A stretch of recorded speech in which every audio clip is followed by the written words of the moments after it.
Stats 23 here in today's knife therapy. I got 4 new knives to show y'all today. First one is coming from my friends at Kaviso. They sent me a knife out to review on the channel, and it comes with this cool Kaviso band-aid, and it is a Boker. This is an exclusive to Kaviso.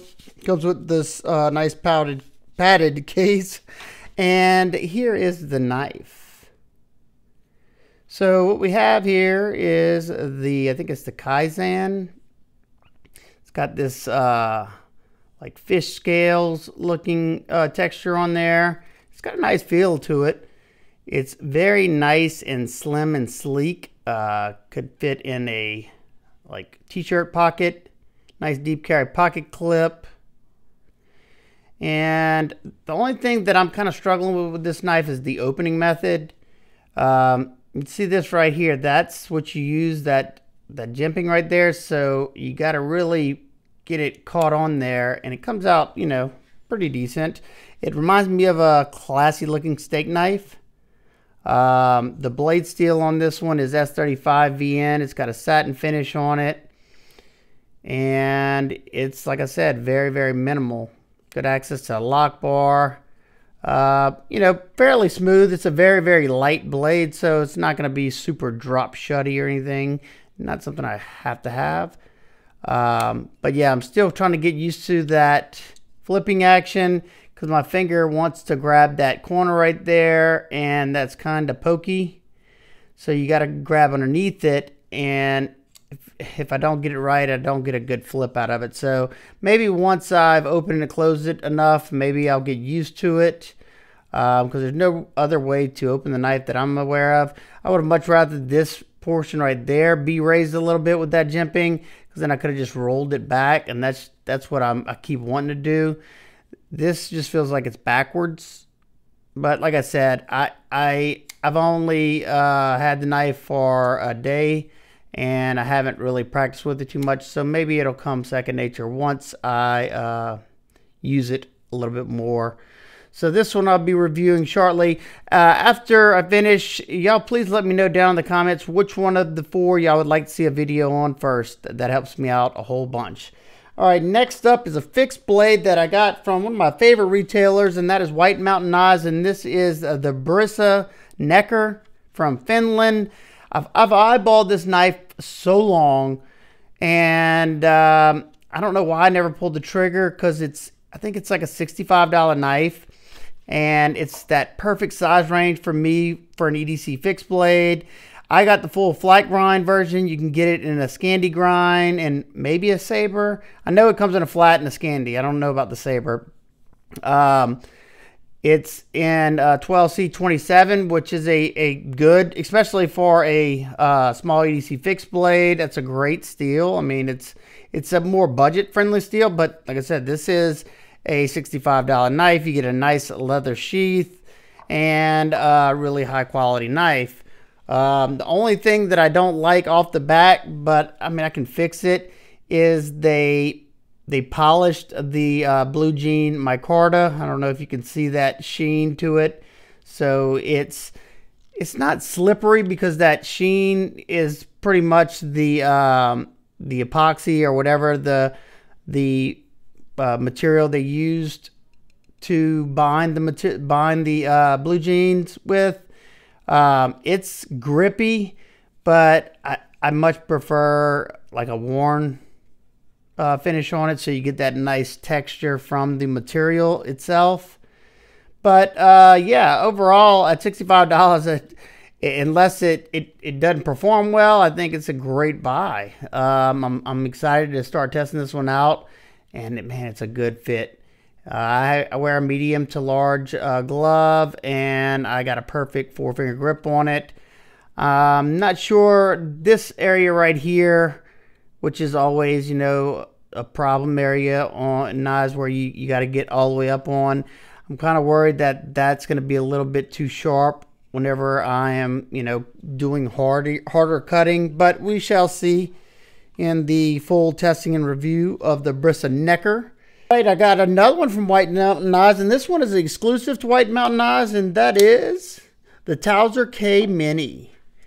Now, the regular size TOWSER K by Kizer was probably, it's one of my favorite Kizer knives. It's definitely my top 3 favorite Kizers. So when they said they were coming out with a mini and in a button lock, I had to check it out. So when I saw this one drop at White Mountain Knives, I pulled the trigger. It's been in my pocket ever since. I think I've had it for 5 days now. And this one is in 3V steel. It's got the blade hole instead of the thumb studs. It's got this doo-doo brown rich light. And I've discovered that I'm not a real big fan of rich light. Rich light to me in hand feels like smooth G10 because rich light's a paper micarta, so you're not going to get that textury feel like you do on canvas or linen or any of the other fat like blue jeans, stuff like that, because it's paper. So it's not my favorite material. It's not my least favorite either, but I don't know. It's definitely super smooth once you depress the button, but I have noticed that if I let go of the button from here on down, it's not the smoothest. Let's see. Let me see if I can show you. Yeah, see, it wants to hang up, and that's just because that button probably has coating on it, and it's just like hanging up on the thing. It's nothing bad. It'll definitely break in, and if I hold the button down all the way, it'll go all the way down. So not the end of the world.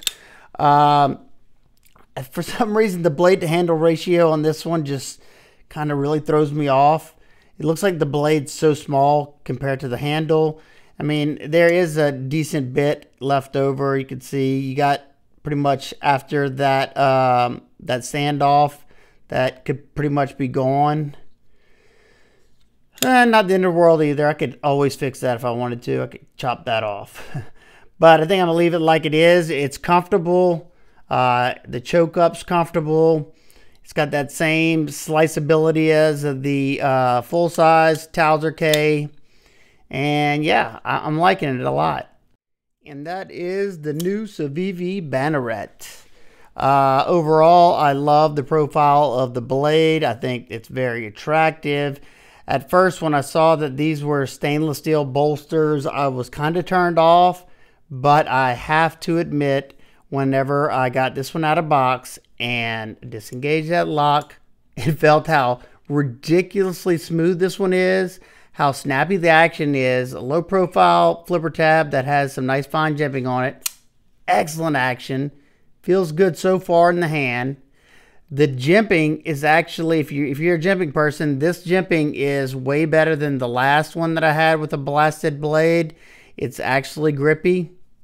Not something that I really care about, but I know a lot of people do like it. Yeah, it definitely gives you some traction. It's a bolster lock.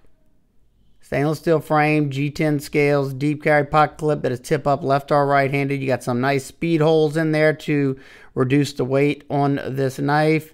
You have a hidden lanyard post right here. I love that they didn't put a hole in it. I think it's a classy looking knife. And I showed it to 3 of my family members, 2 of my sons, and I showed it to my wife.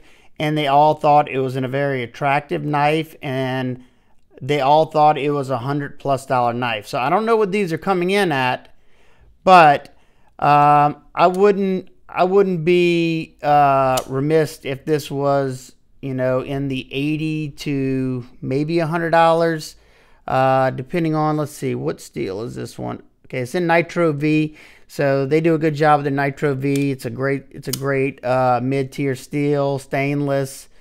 We'll have to see how this one performs. It's a full flat grind, so it should slice fairly well. The stock isn't super thick or anything. Yeah, I'm very, very impressed by this action. It's probably one of the best Civivi actions I've gotten out of box. I mean, very, very, very, very nice. Look at that. Whoop, whoop. It's just, it's a different feel for some reason. Just whenever I take it off that lock bar, there's no friction feeling. I don't feel those those ceramic ball bearings rubbing against the blade or anything. I don't know what they did different here, but it's nice. Access to the lock bar is okay. It is flush with the show side scale, but they do have a pretty big cutout there. I can get my finger in there. It's not that big of a deal. I like the slim form factor. It reminds me of the Wii Soothsayer a little bit in that slim form factor. And I'll say it has a better action than the Soothsayer. And the Soothsayer's got a good action. This one just has a little bit snappier of an action, but they got a lot of resemblance here. So definitely love to hear y'all thoughts. Like I said, I would, I'm not the biggest fan of the stainless steel frame locks. I would much prefer them, give me all G10 and make it a good bit cheaper, because we see that the prices, go up considerably when they do these, intricate things.